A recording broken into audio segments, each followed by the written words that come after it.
Welcome back. Objective question है mathematics का, Bihar board model paper है 2023 में आने वाला एक्सपेक्टेड क्वेश्चन है। इंग्लिश मीडियम बताऊंगा फ़िलहाल अभी।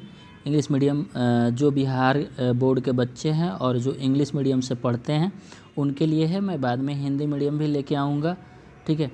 पार्ट 1 है, हर एक पार्ट्स में 10 ऑब्जेक्टिव क्वेश्चंस होंगे, ठीक है। उनको अच्छे से एक्सप्लेन करके मैं बताऊँगा, तो गौर से सुनिएगा, ध्यान से सुनिएगा, ठीक है। तो चलते हैं हम नेक्स्ट पेज पे, लेते हैं पहला क्वेश्चंस। फर्स्ट क्वेश्चन है कि the abscissa of the point -12, -18 is. देखो बेटा, तो अब्सिसा क्या होता है ना कि सबसे पहले हम एक्स एक्सिस को या वाई एक्सिस को जब भी हम ये लेते हैं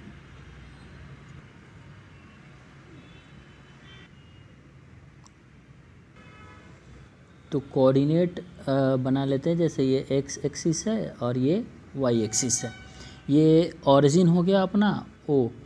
तो देख क्या रहे हैं कि एक्स कोऑर्डिनेट को हम क्या बोलते हैं, अब्सिसा बोलते हैं, ठीक है। एक्स कोऑर्डिनेट को ही हम लोग अब्सिसा बोलते हैं और वाई कोऑर्डिनेट को क्या बोलते हैं,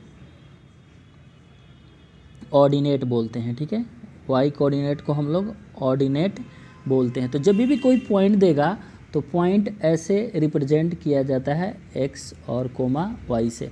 ये एक्स पॉइंट ये जो है ना, ये एक्स कोऑर्डिनेट ही है, मेरा अब्सिसा होगा, और वाई कोऑर्डिनेट क्या होगा, मेरा ऑर्डिनेट होगा। तो अब आप बताइए कि ये जो पॉइंट दिया है, ये जो पॉइंट दिया है, पॉइंट क्या दिया है, -12, -18, तो इसमें से मेरा अब्सिसा कौन सा होगा, अब्सिसा होगा -12, ठीक है। अब्सिसा क्या होगा, -12, ये अपना अब्सिसा हो जाएगा। तो आंसर क्या हो जाएगा, आंसर मेरा ए हो जाएगा, ठीक है। आगे बढ़ते हैं अपने अगले क्वेश्चन पे। बोला है कि if theta is equal to 90 degree then sine theta minus cos theta is equal to क्या। तो जहाँ यहाँ पर अपना क्वेश्चन दिया है क्या कि sine theta minus cos theta is equal to क्या होगा। थीटा जब भी 90 डिग्री होता है, थीटा जब भी, तो यहाँ पे साइन हम पुट करेंगे थीटा की जगह 90 डिग्री माइनस कॉस 90 डिग्री। तो साइन 90 डिग्री 1 होता है और कॉस 90 डिग्री 0 होता है। हमारा आंसर आ जाएगा 1, और यहाँ पे ऑप्शन नंबर बी मेरा आंसर हो जाएगा। आया मेरा question number 3, which of the following is equal to sec 60 degree. अरे बाबा, सेक 60 डिग्री हमेशा भूल जाते हैं, लेकिन कोई दिक्कत नहीं है बाबा। क्या होता है ना कि कॉस थीटा जो होता है ना, कॉस थीटा वो अपना इसका रेसिप्रोकल होता है बाबा, सेक थीटा, है ना। और सेक थीटा जो होता है ना, सेक थीटा इसका रेसिप्रोकल होता है 1/cos थीटा। तो टेंशन नहीं लेने का। सेक 60 डिग्री, सेक 60 डिग्री बराबर 1/cos 60 डिग्री। बिल्कुल बेसिक से बता रहे हैं यार, बिल्कुल बेसिक से, ठीक है। बस ध्यान से सुनो। तो 1/cos 60 कितना होगा, सोचो cos 60 कितना होगा। ये डिक्रीजिंग हो जाता है तो cos 60 होगा 1/2, और 2 जब ऊपर जाएगा तो अपना आंसर आ जाएगा 2। अब आंसर आ जाएगा 2, इसका मतलब इसमें क्या होगा, तो cosec 30 डिग्री, cosec 30 डिग्री जो होता है हमारा वो होता है 2 के बराबर, ठीक है। देखो cosec 60 डिग्री जो होगा वो 1/sin, सॉरी एक मिनट, cosec 30 डिग्री जो होगा वो 1/sin 30 डिग्री के बराबर होगा। जैसे कि cosec theta is equal to 1/sin theta होता है, सिमिलरली यहाँ पे अब 1/sin 30 जो होगा ये 1/2 होगा। अब इसको रेसिप्रोकल करोगे 2 के बराबर हो जाएगा। तो आंसर अपना जो आएगा क्वेश्चन में, आंसर जो होगा ये अपना ए नंबर हो जाएगा, ए नंबर हो जाएगा, ठीक है। ओके, बढ़ते हैं आगे। क्वेश्चन नंबर 4 ये अक्सर 2 मार्क्स में भी आ जाता है, लेकिन इसमें तो ऑब्जेक्टिव में ही दे दिया है। फिर भी हम लोग अगर इसको ध्यान से समझते हैं तो समझ में आ जाएगा। रे बाबा टेंशन नहीं है। बोल क्या रहा, length of the tangent to the circle from a point 10 centimetre away from the centre of a circle of radius 6 centimetre will be. अरे यार कुछ समझ में नहीं आया बा। अरे कैसे, तो बोल क्या रहा कि सबसे पहले हम एक बनाते हैं सर्किल, ठीक है, एक सर्किल बनाते हैं। अब सर्किल बनाने के बाद बोला है क्या कि length of the tangent to the circle from a point 10 centimetre away from the centre. यहाँ ये गजब का मतलब की लैंग्वेज है। सेंटर से 10 सेंटीमीटर दूर कोई एक पॉइंट है, ए मान लेते हैं, ठीक है, और इसका लेंथ है 10 सेंटीमीटर। टेंजेंट का लेंथ नहीं है रे बाबा। और ये इस पॉइंट से इस टेंजेंट का लेंथ क्या होगा ये पूछा जा रहा है। ये टेंजेंट का लेंथ क्या होगा ये पूछा जा रहा है, ठीक है, ये पूछा जा रहा है। और साथ ही साथ उस सर्किल का रेडियस दे चुका है, कितना रेडियस दिया है, रेडियस दिया है 6 सेंटीमीटर, ठीक है। अब देखो बाबू, हम जानते हैं है ना, टेंजेंट यहाँ पे थ्योरम आता है कि जब भी टेंजेंट कोई होता है, ये टेंजेंट है, ये टेंजेंट जब भी होगा और सेंटर से जब हम टेंजेंट पे एक सेगमेंट खींचते हैं या फिर हम इस रेडियस को ही खींचेंगे तो टेंजेंट पे ये 90 डिग्री बनाता है।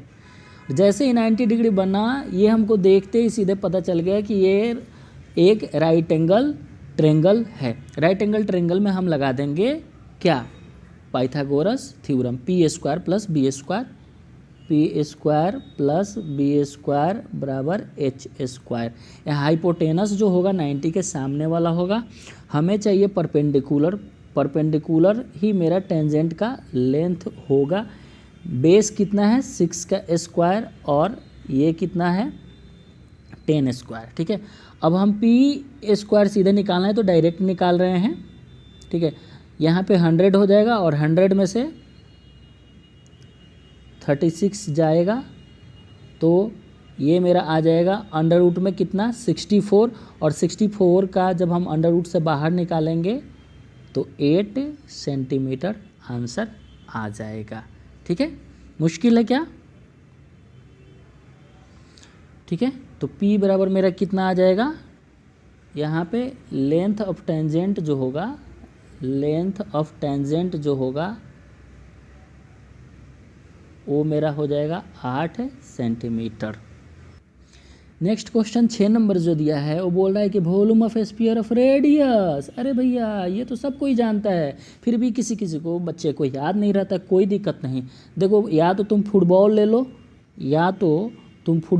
लो, या नहीं तो तुम बॉल ले लो, या नहीं तो तुम कोहड़ा ले लो। भोजपुरी के बिहार में हम लोग बोलते हैं क्या, कोहड़ा, कदीमा, जानते हो कदीमा, ये ले लो, ठीक है। इसका जब भी रेडियस अगर मान लो r है ना, तो वॉल्यूम जो हो जाएगा ना स्फीयर का वॉल्यूम होता है 4/3 पाई आर क्यू। यहाँ पे रेडियस r दिया है तो देखो तो ऑप्शन में कौन सा होगा 4/3 pi R cube, cubic unit. Option A will be the correct answer. Very good. Next question पे मूव करते। क्वेश्चन नंबर 7 है कि median of the first 6 prime numbers. अरे यार ये तो अनग्रुप्ड डाटा है। अच्छा ठीक है, तो फर्स्ट पहले प्राइम नंबर जान लेते हैं। तो प्राइम नंबर स्टार्ट होता है 2 से, दो से 2 हो गया, अपना 3 हो गया, 5 हो गया, 7 हो गया, 9 हुआ क्या, 9 हुआ नहीं, 9 नहीं होगा। प्राइम नंबर का मतलब हो जो 1 से कटे और खुद से कटे, ठीक है। तो 7 हो गया, 11 हो गया, 13 हो गया, देखो तो ये एंड सो ऑन आगे बढ़ते ही जाएगा, है ना। प्राइम नंबर का भी कोई अंत नहीं है। 2 3 5 7 11 13 1 2 3 4 5 6, तो ये 6 प्राइम नंबर हो गए।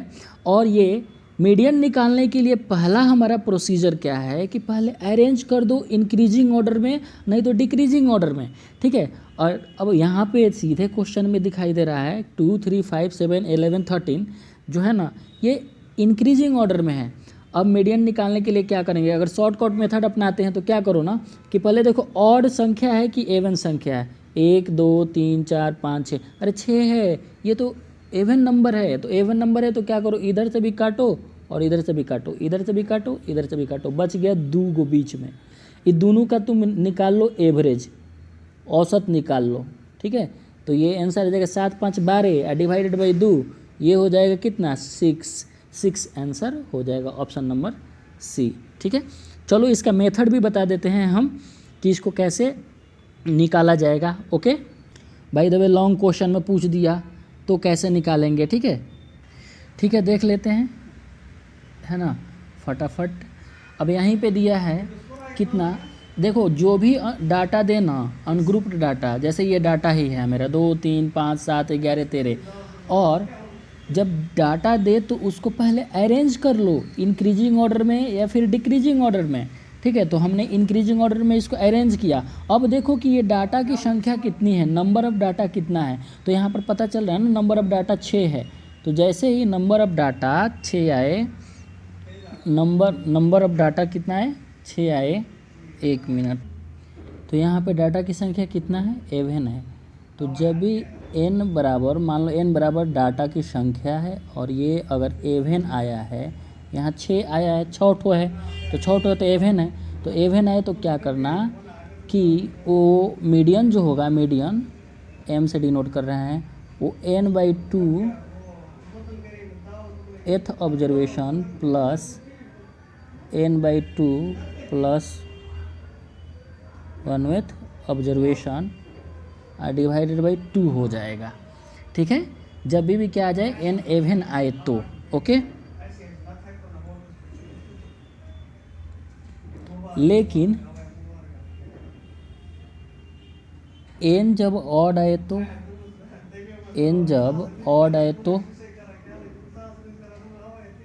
n जब ऑड आए तो और ये आसान है, तब तो मीडियन बराबर हो जाएगा n + 1/2th ऑब्जर्वेशन, ये हो जाएगा, ठीक है। ओके मुझे उम्मीद है समझ में आ गई होगी। जब हम कभी पढ़ाएंगे स्टैटिस्टिक्स तो उसमें फुल्ली डिटेल में बताएंगे। आगे बढ़ते हैं अपने क्वेश्चन पे।